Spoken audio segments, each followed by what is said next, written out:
राम राम दोस्तों, मैं फिर से राकेश गोचर आप सभी का हार्दिक अभिनंदन करता हूं।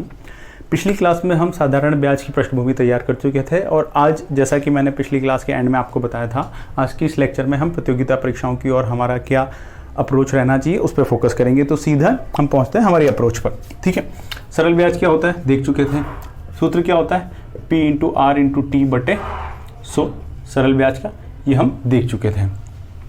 अब इसी को आगे बढ़ते हुए मैं फिर से वही क्वेश्चन लेता हूं जो प्रश्न हमने पिछले क्लास में सॉल्व किया था। क्या बोला था मैंने कि अगर कोई व्यक्ति 20,000 रुपये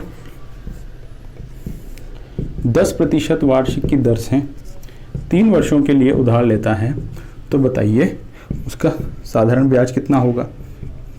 ठीक है, या उसको मिश्रधन कितना चुकाना पड़ेगा। अब इसकी अप्रोच क्या है।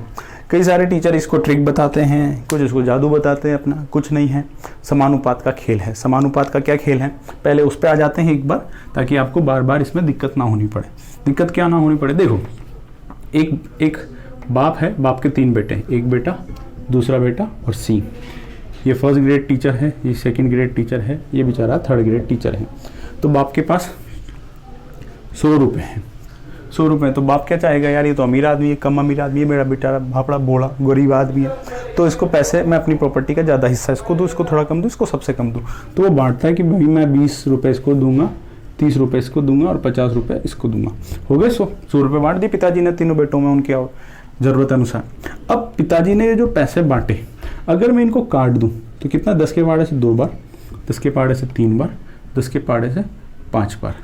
ये जो सरलतम अनुपात आया, सरलतम अनुपात, इसको बोलते हैं हम सरलतम अनुपात। कहने को तो मैं इसमें 2 का भाग दे दूं तो 1/3/2/5/2 भी बोल सकता हूँ, लेकिन ये बट्टे में आ गई ना चीज़ें, तो मैं इस और नहीं जाऊँगा, मैं सीधा यहीं पे रखूँगा कि बिना पॉइंट आया ये कम से कम छोटी संख्या कौन सी आ सकती है। तो पिताजी ने जो चीज़ें बांटी हैं वो किस अनुपात में बांटी है, 2:3:5 अनुपात में। अब अगर पिताजी के पास 100 रुपये की जगह अगर उनके पास 1500 रुपये भी होते तो जो वो चीज़ें बांटते, या फिर अगर इनकी प्रॉपर्टी का बंटवारा होता तो वो इसी स्वरूप में होता। मतलब इसके पास अगर 2 हिस्से जाते तो 3 हिस्से इसके पास जाते और 5 हिस्से इसके पास जाते। तो अगर 1500 रुपये आता है तो इनके पास कितना जाता, देखो इसके पास गया है 2 हिस्से गए हैं। कितने हिस्से में से टोटल, 2 और 3 5 और 5 10 हिस्सों में से, 10 हिस्सों में से 2 हिस्से इसके पास गए। तो 1500 के 2 हिस्से, मतलब 1500 के 10 हिस्से करो, 2 इसको हिस्से दो, तो ये कितना आएगा, इतना भाग इसका आता। इसका कितना भाग आता, 3/10 गुणा 1500, और इसका कितना भाग आता, 5/10 गुणा 1500। ठीक है, अब एक तरीके से आप देखो इस संख्या में, चाहे मैं किसी का भी गुणा करूं चाहे भाग करूं, ये सब चीज इसमें भी है। ये 1500/10 इसमें भी है, इसमें भी है। मतलब ये अभी भी अगर मैं काटूं तो इनका अनुपात बिगड़ेगा थोड़ी, 2:3:5 ही रहेगा। साथ ही साथ ये तो इतना ही रहेगा, ऊपर कुछ भी हो और नीचे कुछ भी हो, ये अनुपात भी सदैव बदलेगा नहीं। मतलब मैं ये बोलूं कि ये बटा ये, तो हमेशा ये बटा ये के बराबर होगा और ये बटा ये के बराबर होगा। जैसे कि 2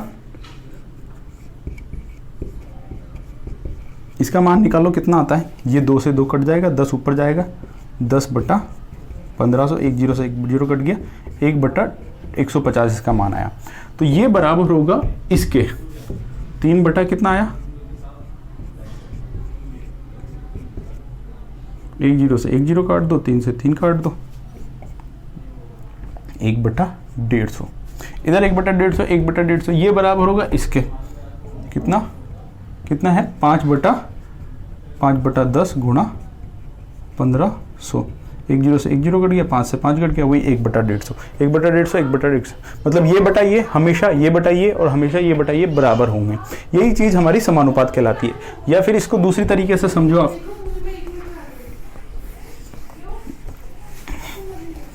अगर पिताजी के पास 10 रुपये थे तो उन्होंने ऐसे बांटे, 100 रुपये थे ऐसे बांटे। अगर पिताजी के पास 150 रुपये होते तो इस 10 से 150 में जाने के लिए मुझे क्या करना पड़ा, 15 से गुणा करना पड़ा। भाई 15 को 10 से गुणा करूंगा, 150 आ जाएगा। तो इसको कितना हिस्सा मिलेगा, इसको 15 से गुणा किया ना, तो इसको भी 15 से गुणा कर दो, तो 2 गुणा 15, इसको भी 15 से गुणा कर दो, 3 गुणा 15, इसको भी 15 से गुणा कर दो, 5 गुणा 15, इनका हिस्सा आ जाएगा आपके पास। ये आ जाएगा 30 रुपये, ये आ जाएगा 45 रुपये, 15 पंजे 75 रुपये। तो अब फिर से आप देख लो, 2/30 देख लो, 1/15 आएगा। 3/45 देख लो, 1/15 आएगा। 5/75 देख लो, 1/15 आएगा। यही चीज़ें समानुपात हैं। समझ में आ गया तो ठीक है, नहीं आ गया तो समानुपात का टॉपिक जब लेंगे तब वहाँ इसको गहराई से देखेंगे।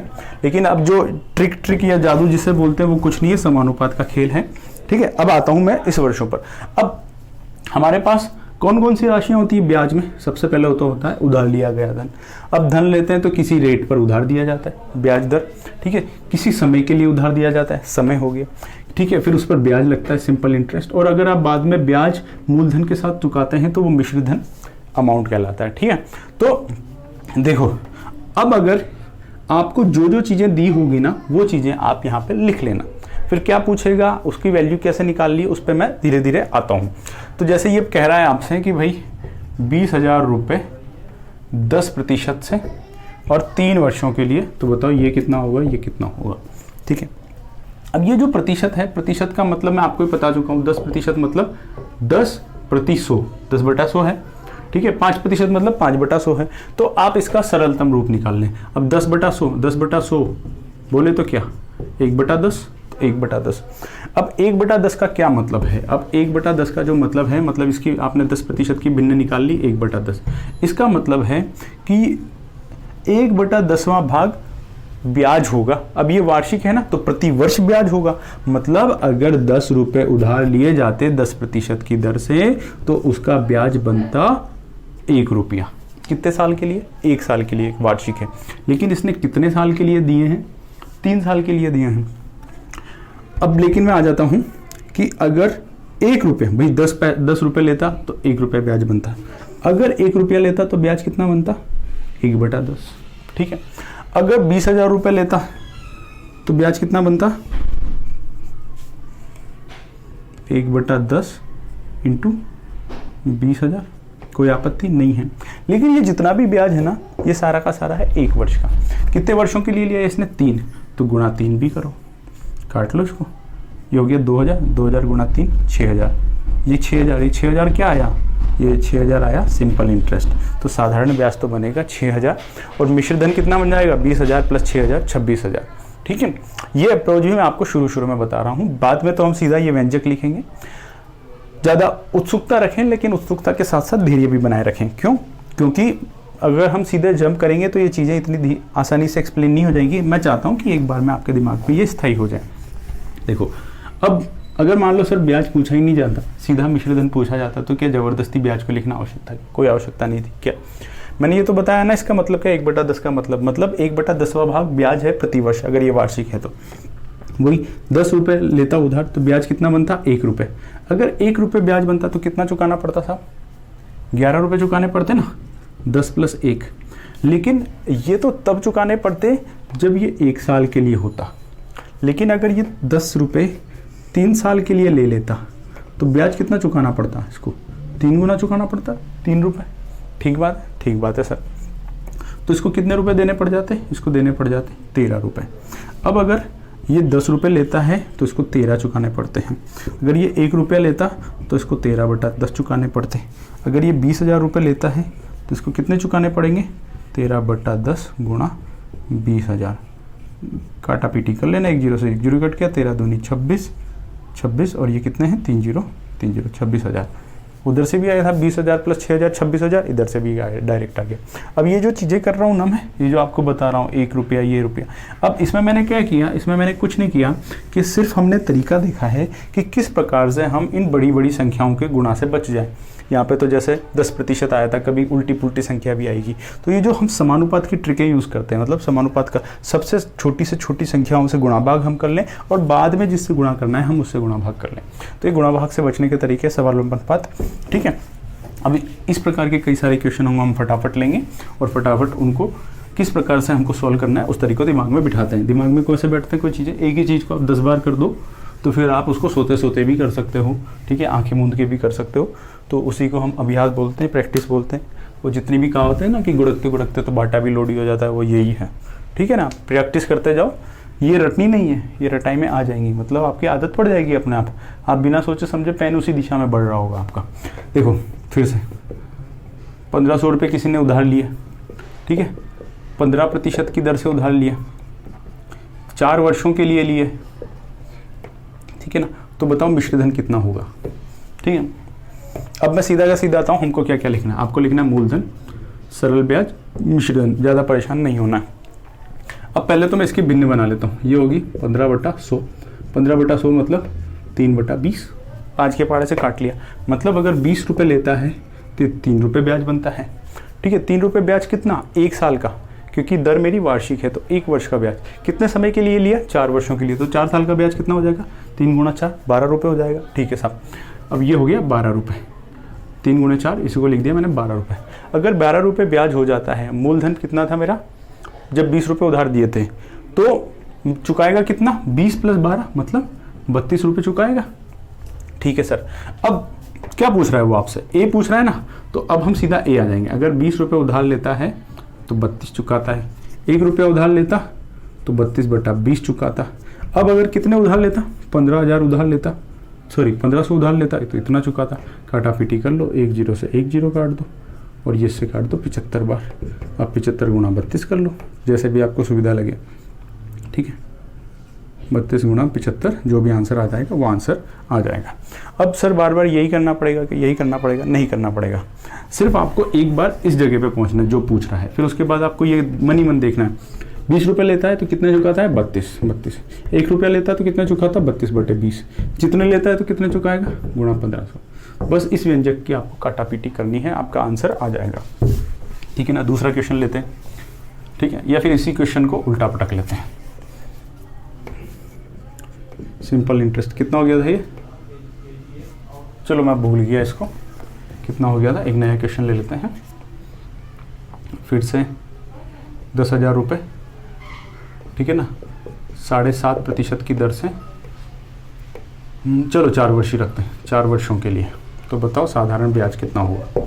अब यही है, अब ये उल्टा पुल्टा आ गया ना 7.5%, तो इसको कैसे सॉल्व करेंगे। 7.5 मतलब 7 दूनी 14 और 1 15, 15/2, 15/2 और प्रतिशत मतलब बटे में 100, 3 बार 20 बार, तो कितना हो गया 3/40। ये सरलतम भिन्न आ गई हमारे पास इसकी। ठीक है, अब 3/40 मतलब 40 का तीसरा हिस्सा ये ब्याज में जाएगा। ठीक है, तो अब मैं वही चीज़ें लिख लेता हूँ। क्या पूछ रहा है मुझसे, साधारण ब्याज, तो मूलधन और साधारण ब्याज। ठीक हो, अगर ये 40 रुपये उधार लेता तो ब्याज कितना देना पड़ता, 3 रुपये। इसका मतलब यही तो है कि 40 का तीसरा हिस्सा, 3 हिस्से जाएंगे 40 में से, वो इसका ब्याज होगा। अगर 40 रुपये उधार लेता तो ब्याज कितना लगता, 3 रुपये लगता। लेकिन 3 रुपये कितने समय के लिए लगता, 1 समय के लिए, क्योंकि दर वार्षिक है, उस वर्ष का ब्याज बता रहा है, और 4 साल के लिए ले रहा है तो कितना लगेगा ब्याज, 4 गुना लगेगा। अब ब्याज कितना हो गया मेरा, 12 रुपये हो गया, 12 रुपये। तो अब देखो 12 रुपये, अब देखो 40 रुपये उधार लेता है तो ब्याज कितना लगता है, 12 रुपये। 1 रुपया उधार लगता है तो ब्याज कितना लगता है, 12/40। और अगर 10,000 रुपये उधार लेता तो ब्याज कितना लगता, 10,000। काटा पीटी कर लेना, आपका यही आंसर है। अब अगला क्वेश्चन है कि 6400 रुपये का, कितने का, 6400 रुपये का 7.5% की दर से 1 वर्ष 3 माह का ब्याज बताओ। ठीक है साहब, ये क्या हो गया, मूलधन हो गया, दर हो गई, समय हो गया। अब कोई दिक्कत नहीं है, दिक्कत सिर्फ यहाँ पे है कि ये मैंने बोला था जो टाइम होना चाहिए वो काय में होना चाहिए, वर्षों में होना चाहिए। तो 1 वर्ष में तो कोई दिक्कत नहीं है, लेकिन 3 माह को वर्षों में बदलेंगे तो 1 साल में कितने वर्ष होते हैं, 12, 3/12, तो ये कितना हो जाएगा, 1/4। तो 1 सही 1/4 मतलब 4 एकम 4 और 1 5, 5/4 वर्ष। तो 1 वर्ष 3 माह को मैंने कितना लिख दिया, 5/4 वर्ष। ठीक है ना, उम्मीद है ये समझ में आ गया होगा। मैं यहाँ फिर से समझाता हूँ, 1 साल और एक्स्ट्रा में क्या है, 3 माह, इसको साल में बदलने के लिए मैं 3/12 लिख दूंगा। ये 1 बार कट गया, ये 4 बार कट गया, 1 सही 1/4, 4 एकम 4 और 1 5, 5/4 जो मैंने यहाँ पे लिख दिया। तो मेरा समय कितना आ गया, मेरा समय आ गया है मेरे पास 5/4 वर्ष। आपको ये ध्यान रखना है कि आपको सब कुछ क्या है, वर्ष में लिखना है। अब ये अभी हमने निकाला था 15/2, 15/2, फिर बाद में कट के कितना आ गया था, 3/40। रटने की आवश्यकता नहीं है, इतनी बड़ी कोई चीज़ नहीं है, आप स्वयं भी लिख सकते हैं। सपोज आपको ये याद नहीं रह पाता या ऐसी कई सारी भिन्न होगी तो तुरंत आप लिखो 15/2/100, 3 बार 20 बार, 20 दूनी 40, 3/40। क्या पूछ रहा है, साधारण ब्याज। देखो P सिंपल इंटरेस्ट। अब 3/40 मतलब 40 रुपये उधार लेता तो ब्याज कितना बनता 3। लेकिन कितने वर्षों का ये ब्याज 3 रुपये, 1 वर्ष का है क्योंकि दर वार्षिक है। कितने समय के लिए ले रहा है 5/4 वर्ष के लिए, तो 5/4 वर्ष के लिए इसका ब्याज कितना जाएगा गुणा 5/4। कोई दिक्कत नहीं है, इसको काटा पीटी करो, नहीं हो पा रहा तो कोई बात नहीं, 5 या 15, 15/4, कोई दिक्कत नहीं है। अब बात आ जाती है 6400 रुपये की। तो देखो 40 रुपये लेता है तो ब्याज लगेगा 15/4। अगर 1 रुपया लेता तो ब्याज लगता 40 बटे में आ जाता, और अगर कितना लेता है 6400 तो ब्याज लगेगा ऊपर आ जाएगा 6400।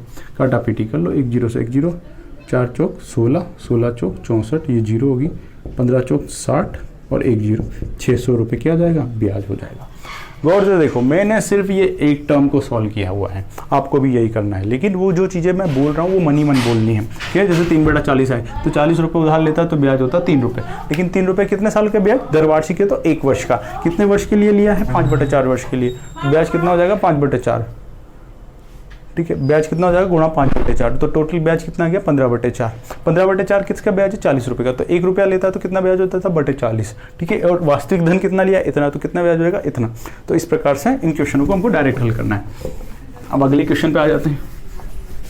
अगला क्वेश्चन मेरा कितना है, एक व्यक्ति 7250 रुपये उधार लेता है 8% की दर से 73 दिन के लिए, 73 दिन के लिए। तो बताइए उसका मिश्र धन क्या होगा। अब की बार क्या पूछ रहा है, ये मिश्र धन पूछ रहा है। ये क्या हो गया, टाइम हो गया, ये क्या हो गया, रेट हो गई, और ये क्या हो गया, उधार लिया गया धन मूलधन हो गया। तो सबसे पहले मैंने वही कहा था जो पिछले समय में हुआ कि आपको टाइम को हमेशा किस में लेना है, वर्ष में। अब वहाँ पे माह था तो 12 का भाग दिया था, या दिन है, एक साल में कितने दिन होते हैं 365, तो 365 का भाग दो, कितनी बार कटेगा 5 बार। तो कितना आ गया मेरे पास 1/5, ये वर्ष। तो मेरे पास जो टाइम था वो कितना आ गया, बराबर 1/5 वर्ष, ठीक है साहब, कोई दिक्कत नहीं है। 8% मतलब 8/100, 4 के पहाड़े से 2 बार, 4 के पहाड़े से 25 बार, 2/25 इसकी भिन्न आ गई, 2/25। क्या पूछ रहा है, मिश्र धन पूछ रहा है, P इंटू SI इंटू नहीं A। ये SI क्यों लिया, SI इसलिए लिया क्योंकि A के लिए मुझे क्या चाहिए P प्लस SI, तो ब्याज तो पता लगाना ही पड़ेगा। देखो ये कितना है 2/25, मतलब अगर 25 रुपये लेता तो ब्याज होता 2 रुपये, कोई दिक्कत नहीं है। लेकिन 2 रुपये कितने का ब्याज होता, 1 साल का ब्याज होता, दर वार्षिक है। कितने समय के लिए ले रहा है 1/5 समय के लिए, तो इतने समय का ब्याज भी उतना गुना हो जाएगा 1/5। इसको देखो 2/5 आया, 2/5 आया, तो 25 रुपये का ब्याज कितना हो गया 2/5। मिश्र धन कितना हो जाएगा, मूलधन प्लस ब्याज 2/5। अब इसको जोड़ लो, 25 25 25 125 प्लस 2/5 127 27/5, कोई दिक्कत नहीं है। अब उसी पर अब देखो, अब आ जाओ, अगर 25 रुपये उधार लेता, अगर 25 रुपये उधार लेता तो कितने चुकाने पड़ते 127/5। 1 रुपया उधार लेता तो कितने चुकाने पड़ते, बटा में 25 आ जाएगा। इसी प्रकार कितने उधार लेता 7250 तो कितने चुकाने पड़ते हैं वो देख लो, इसको काट दो, 25 के पार्ट काट दो। देखो 100 4 बार में आता है 25 में, 100 25 चौक 100, तो 100 के कितने जोड़े हो गए 700 है ना, 7 चौक 28 और एक 25 एक्स्ट्रा, तो क्या हो गया 29। तो ये कितना हो गया 127 इंटू 29, और ये 1 है मतलब ये 0 है ना, इसका मतलब है 10, तो ये 5 के पार्ट से 2 बार कट जाएगा 10 इंटू 10, इसको गुणा कर लेना, जो आंसर आएगा आ जाएगा, ठीक है। तो ये सिंपल तरीका हो गया। इसमें भी देखा जाए तो मैंने यहाँ पे तो गणना करी ये वाली। अब सर कोई ऐसा जुगाड़ बताओ ना कि मैं इस गणना से भी बच जाऊँ, तो बेटे उसका जुगाड़ क्या है, उसका जुगाड़ ये है कि जब चीज़ें आपको भिन्न में नज़र आने लगे, मतलब आपकी ये भी भिन्न में है और ये भी भिन्न में है, ठीक है। अगर एक भिन्न में होता है तो आपके बाद में चीज़ें बटे में नहीं आती, लेकिन यहाँ पे चूंकि दोनों भिन्न में हैं, तो दोनों भिन्न में हैं, इनसे बचने के लिए जो हम इसका निर्धारण करेंगे, किसका, मूलधन का, वो इन दोनों के गुणा से कर लेंगे। इन दोनों के गुणा से कैसे, मतलब 2/25 गुणा 1/5, ये कितना आएगा, देखो ये आएगा, नीचे कितना आया, नीचे आया 125। अब ये 125 मुझे बटा में चाहिए। अब इसको चीज़ को 125 पहुंचाने के लिए मुझे क्या करना पड़ेगा, दोनों को 5 से गुणा करना पड़ेगा, तो 5 दूनी 10 और नीचे 5 से गुणा किया तो कितना हो गया 125। अब अगर मैं इस प्रकार से इन चीज़ों को मानता हूँ, ठीक है, कैसे, मैं फिर से यहाँ पे लिख देता हूँ। अगर मैं यहाँ पे इस प्रकार से मानता हूँ कि अगर ये 125 रुपये लेता तो इसका ब्याज कितना बनता 10 रुपये, ठीक है। अब ये 10 रुपये कितने समय का ब्याज है, 1 वर्ष का, तो 1/5 समय का ब्याज कितना बनता, इंटू 1/5। तो ये जहाँ पे आपके जो ये पॉइंट में आ रहा था ना, उससे आप बच जाओगे, ये बन जाएगा 2 रुपये। तो 125 रुपये का ब्याज कितना हो जाता है, 2 रुपये। तो कितने चुकाने पड़ते हैं, 127। तो फिर से मैं उस बात पे आ गया कि अगर आपको 125 रुपये लेते तो 127 चुकाने पड़ते। तो मैं आ गया 125 लेते तो कितने चुकाने पड़ते, 127। अगर 1 रुपया लेते तो कितने चुकाने पड़ते, 127/125। और अगर इतने लेते तो कितने चुकाने पड़ते, 7250 ये चुकाने पड़ते। और ये वाली यही तो भिन्न आ गई। देखो ये 5 × 25 था, ये 5 × 25, ये 125 ही तो है। ठीक है, तो कभी अगर आपके इन दोनों में ये दोनों बट्टे में आ जाए तो उससे बचने के लिए हम क्या करेंगे, ये जो रेट होगी उसका हर आप इन दोनों के गुणज को बनाने की कोशिश करें। जैसे 25 × 5 = 125 आया तो 125 बनाने की कोशिश करें। उससे क्या हो जाएगा, ये आपका जो यहाँ पे है ये दशमलव में या बटा में नहीं आएगा। हालांकि आप फाइनली पहुँचने उस पर ही हो, लेकिन जब यहाँ पे मैंने जोड़ा था 2/5 + 125, तो मतलब जो भी भिन्न आई थी उसको जोड़ने में भी वहाँ दिमाग लगाना पड़ा। तो या तो यहाँ पे करो वो चीज़ या वो वहाँ पे करनी है। पर मेरा कहना होगा कि अगर आप इस चीज़ को यहीं पे कर लेंगे तो वहाँ पे थोड़ा सा टाइम टेकिंग हो जाती है। ठीक है, तो उस बात से बच लेंगे। जो भी आना है यही आना है, ये आंसर हो चुका है, इसको गुणा भाग जो भी है कर लेना। अब मेरा अगला क्वेश्चन है कि एक व्यक्ति 5000 रुपये बैंक में जमा कराता है। अब बैंक में उसको जो ब्याज मिलता है वो मिलता है 12% की दर से। ठीक है, अब वो जमा कराता है 6 मार्च 2008 को और वो निकालाता है 18 मई 2008 को। तो बताओ उसे इस ब्याज पर साधारण ब्याज कितना मिलेगा। तो जमा किया गया, उधार लिया गया, फिर जिस पे ब्याज की गणना होगी उसको हम मूलधन बोल देते हैं। ये मेरी रेट हो गई, ये मेरा टाइम हो गया यहाँ से यहाँ तक। इस प्रश्न में कोई खास बात नहीं है, सिर्फ इसमें टाइम का खेल है कि इसने हमें टाइम किस प्रकार से दिया है। तो देखो इसमें 2 दिन का लफड़ा होता है, एक तो 6 मार्च, एक 18 मई। आमतौर पर बैंक में हम जिस दिन पैसा जमा कराते हैं उस दिन का हमें ब्याज नहीं दिया जाता, और जिस दिन आप पैसा निकालते हैं उस दिन का ब्याज दिया जाता है। क्यों? क्योंकि किसी भी एक दिन में, सपोज मैं 6 मार्च का भी मैं पैसा दूं और 18 मई का भी पैसा दूं, तो हो सकता है आपने 6 मार्च को बिल्कुल ख़त्म होते टाइम पैसा जमा कराया हो और 18 मई को सुबह सुबह ही निकाल लिया हो। तो इधर भी आपने पूरा दिन पैसा नहीं रखा, इधर भी पैसा नहीं रखा। और ऐसे ही हो भी सकता है आपने 6 मार्च को सुबह सुबह ही दे दिया और 18 मई को बिल्कुल बैंक बंद होने से पहले ही निकलवाया हो, तो आपको दोनों का नहीं मिला। तो सेफ साइड होने के लिए किसी एक तारीख का ही दिया जाता है, और वो किस तारीख का दिया जाता है, लास्ट में जिस दिन निकासी करते हैं, जमा की हुई तारीख का पैसा नहीं दिया जाता है। तो हम समय कैसे निकालेंगे, इसमें मैं समय निकालूंगा तो कौन कौन से महीने आए, मार्च, अप्रैल और मई, 3 महीने आए। अब मार्च कितने दिन की होती है, 31। अब 31 में से 6 दिन का तो मिलेगा नहीं, तो कितने दिन का ब्याज मिलेगा, 31 में से 6 घटा लो, 25 दिन का मुझे ब्याज मिलेगा। मई, अप्रैल कितने दिन की होती है, 30 दिन की, पूरे 30 दिन का ब्याज मिलेगा मुझे। ठीक है, और मई में पैसा कितने दिन रहा, 18 दिन, क्योंकि 18 को निकलवा लिया और मैंने बोला उस दिन का भी पैसा मिलता है। तो कितने दिन का पैसा मिलेगा, ब्याज मिलेगा मुझे, 18 दिन का। तो टोटल कितने समय तक हमारा पैसा बैंक में रहा, 25 + 30 55, 55 और 18 73। तो मेरा पैसा कुल 73 दिन तक बैंक में रहा। तो ये क्या है, मेरा टाइम है 73 दिन। अब फिर से हम उसी जगह पे आ गए कि 73 दिनों को किस में बदलना है हमको, वर्षों में। तो 73 एक महीने में कितने होते हैं, सॉरी एक साल में कितने दिन होते हैं, 365। ये कट गया 1/5। तो मेरा समय कितना आ गया, 1/5 वर्ष। यहाँ पे कोई ट्रिक नहीं थी, यहाँ पर सिर्फ ये समय इस तरीके से दिया हुआ था। पर चूंकि एक एक बार हम सारे प्रकार के क्वेश्चन ले लेते हैं इसलिए। अब जब ऐसा समय दे तो आप इसमें विशेष रूप से एक चीज़ का गौर करना कि कहीं फरवरी तो बीच में नहीं आ रही, और अगर फरवरी आ रही है तो आप उसका सन देखना। यदि सन में 4 का भाग जा रहा हो तो फरवरी से आपको 29 दिन की लेनी है, और यदि 4 का भाग पूरी बार नहीं जा रहा हो तो फरवरी आपको 28 दिन की लेनी है। बस यही एक छोटी सी बात थी जिसको मेरे को कहना था। ठीक है, तो मेरा समय कितना आ गया आप मेरे पास, 1/5 वर्ष। क्या पूछ रहा है, ब्याज पूछ रहा है, सिंपल वही आ जाओ, P और सिंपल SI। ये क्या है, 12%, तो मतलब 12/100। 4 के पारे से कितनी बार गया, 3 बार, 4 के पारे से ये 25 बार, 3/25। अब मतलब 25 रुपये अगर उधार लेता तो ब्याज कितना जाता, 3 रुपये जाता। 3 रुपये कितने दिन का ब्याज है, 1 वर्ष का ब्याज है। तो कितने वर्षों तक करा, 1/5 वर्षों तक, 1/5 वर्षों का ब्याज कितना होगा, इंटू 1/5। कोई आपत्ति नहीं है, तो ये हो गया 3/5। अब मनी मन सोचोगे, अगर 25 रुपये उधार लेता तो ब्याज देना पड़ता 3/5। अगर 1 रुपया लेता तो ब्याज देना पड़ता, ये राशि बटे में आ जाएगी, बटे 25। और अगर इतने रुपए लिए हैं तो ब्याज कितना देना पड़ेगा, इंटू इतने, काट दो, 5 से गया 5 बार। अब ये जो 1000 है, इसको 1000 को मैं 10 गुणा 100 लिख लेता हूँ। अब 25 से 100 को काट दो 4 बार, तो 4 तिया 12, तो इसको 120 रुपये किसके मिल जाएंगे, ब्याज के, सिंपल इंटरेस्ट।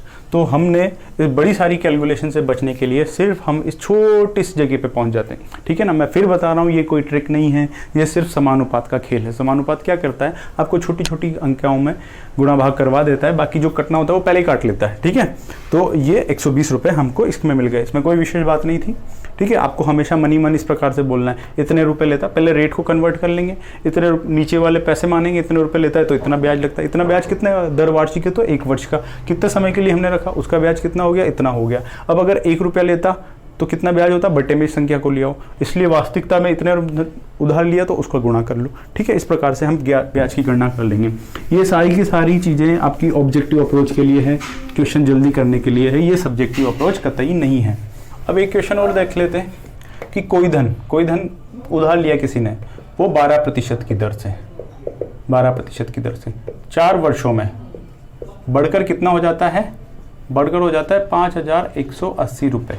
अब बढ़कर मतलब कोई भी धन कब बढ़ता है, जब उस धन में उसका ब्याज जुड़ता रहे, तभी तो भाई वो बोलते हैं ना, पैसे दूध पी रहे हैं मतलब बढ़ रहे हैं, मतलब क्या, उसमें उसका ब्याज मिलता जा रहा है, जुड़ता जा रहा है। तो ये है हमारा अमाउंट, मिश्र धन है।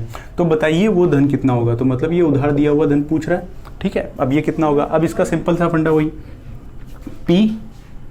PSI और E, ठीक है, क्योंकि ए के लिए ऐसा ही तो चाहिएगा ही सही ना मुझे, क्योंकि मिश्रधन मूलधन प्लस ब्याज ही तो होता है। तो 12 मतलब 12/100, 12%।